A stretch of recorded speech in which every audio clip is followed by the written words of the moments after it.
दोस्तों मेरे YouTube channel को सब्सक्राइब करें, बेल आइकन को दबाकर नोटिफिकेशन जारी करें और वीडियो को लाइक करें और शेयर करें। नमस्कार मित्रों, जय हिंद, जय भारत।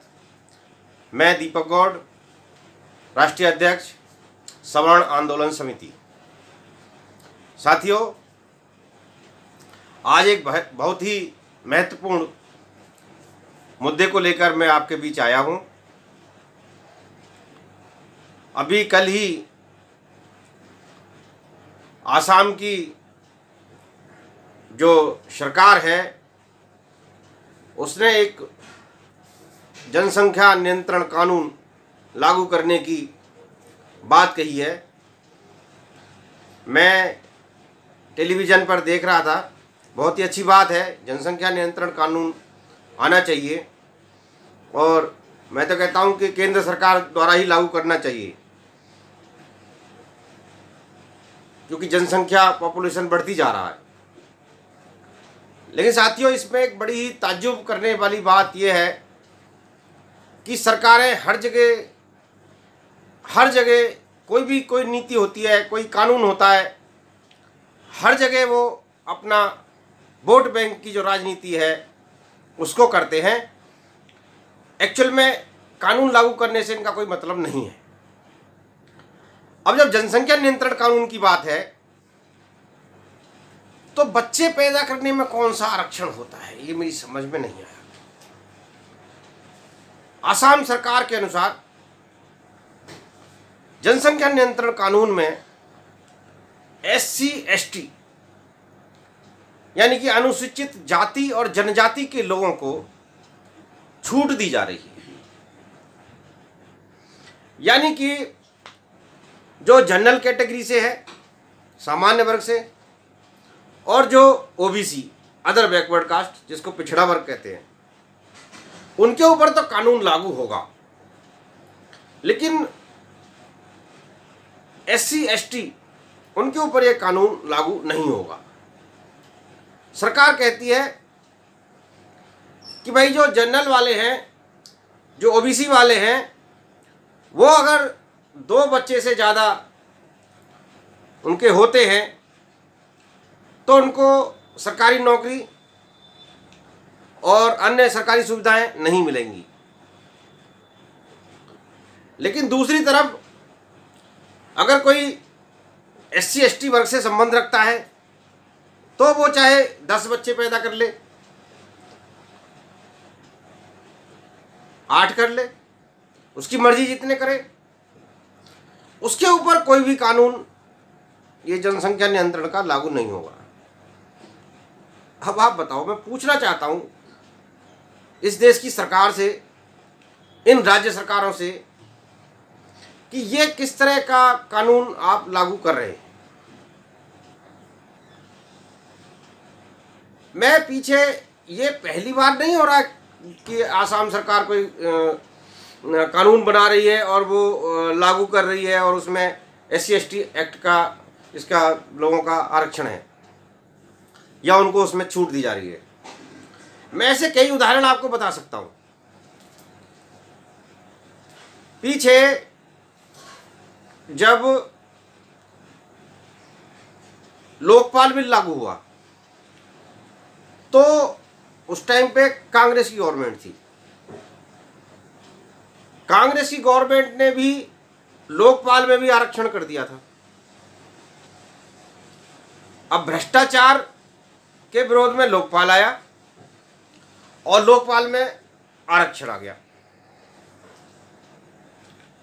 तो ये सरकार चाहे BJP की हो, सरकार चाहे कांग्रेस की हो, सरकार सपा बसपा अपा जपा, जितनी भी राज्यों में सरकारें हैं, राइट हैं, लेफ्ट हैं, कोई भी तो नहीं इसका विरोध करता है। कारण क्या है, क्या कारण है, इस पे मंथन किया जाए। आज इस मंथन के लिए ही मैं आपके पास में, आपके सामने ये मुद्दा लेकर आया हूं। पहला कानून नहीं है देश के अंदर, चाहे नौकरियों में ले लो, चाहे शिक्षा में ले लो, चाहे आप प्रमोशन में देखो, प्रमोशन में भी रिजर्वेशन है SC ST के लिए, सिर्फ SC ST। यानी कि 10 साल नौकरी करने के बाद जनरल को 1 प्रमोशन मिलेगी और SC ST वाले को 2 या 3 मिल जाएंगी। इसका मतलब वो जो जूनियर कर्मचारी उसके नीचे था वो 10 साल बाद उसका सीनियर हो जाएगा। कैसी विडंबना है ये। और इन कानूनों को लेकर हम लगातार अपने मंच के माध्यम से आवाज़ उठाते रहे, लेकिन हमारी किसी भी सरकार ने सुनवाई नहीं की। पिछली सरकार की आपको बात पता है, सुप्रीम कोर्ट का एक डिसीजन आया जिसमें SC ST एक्ट के अंदर एक उच्च स्तरीय जांच की बात की गई थी कि पहले जांच होगी उसके बाद FIR होगी, और कम से कम एक IPS लेवल के अधिकारी उसमें जांच करेंगे, और अगर मुकदमा दर्ज हो जाता है तो गिरफ्तारी भी IPS अधिकारी से परमिशन लेने के बाद ही की जाएगी। लेकिन ये इतना बढ़िया एक फैसला सुप्रीम कोर्ट की तरफ से अपने आप आया, उसमें करीब 50,000 मामले SC ST एक्ट के जब फर्जी पाए गए उसके बाद ये फैसला आया था। लेकिन हमारे जो बोर्ड के भूखे जो राजनेता लोग हैं इनको ये डिसीजन भी नहीं आया, लेकिन सुप्रीम कोर्ट का ये डिसीजन इनको रास नहीं आया, और ये संसद के अंदर संविधान संशोधन बिल लेके आ गए। दोनों सदनों में पूरे बहुमत से इसे पास किया गया।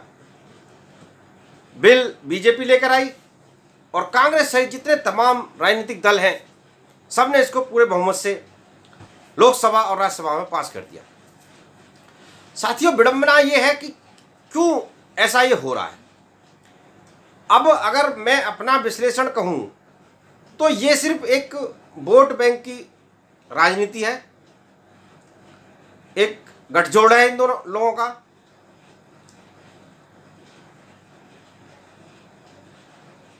कि कभी भी आरक्षण का बिल आए या कभी कोई दूसरे तरीके का बिल आए उसमें SC ST को इन्होंने रियायत देनी है।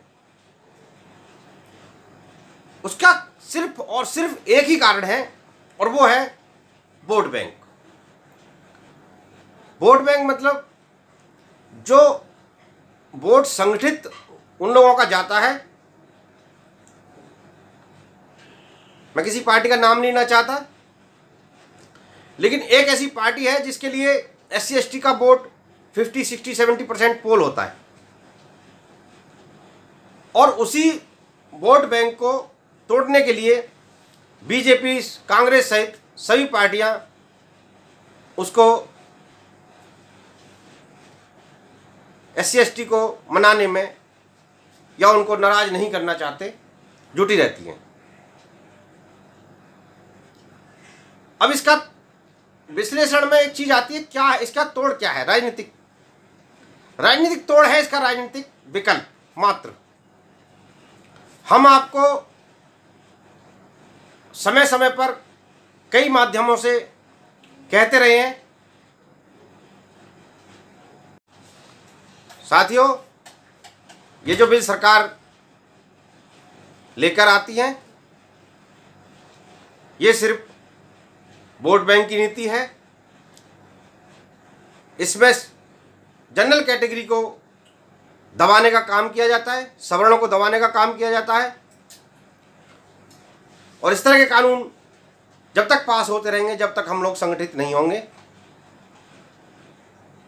मैं आखिर में एक ही बात कहना चाहता हूं, संगठित रहो, सतर्क रहो, और इन कानूनों के खिलाफ, काले कानूनों के खिलाफ या ज्यादती जो सरकार करती है उनके खिलाफ आवाज उठाते रहो। ये हमारा डेमोक्रेटिक राइट है और हमें हमारे अधिकार से पीछे नहीं हटना चाहिए। हमें समय समय पर इस तरह की जो नीतियां हैं, गलत नीतियां हैं, उनका विरोध करते रहना चाहिए, जिससे सरकार को पता चले कि इस जो भी नीति लागू की जाए वो समानता से हो, उसमें सभी नागरिकों के अधिकारों को सुरक्षित रखा जाए और सभी नागरिकों को समान अवसर दिए जाए। इन्हीं बातों के साथ मैं अपनी वाणी को विराम देता हूँ। जय हिंद, जय भारत, वंदे मातरम।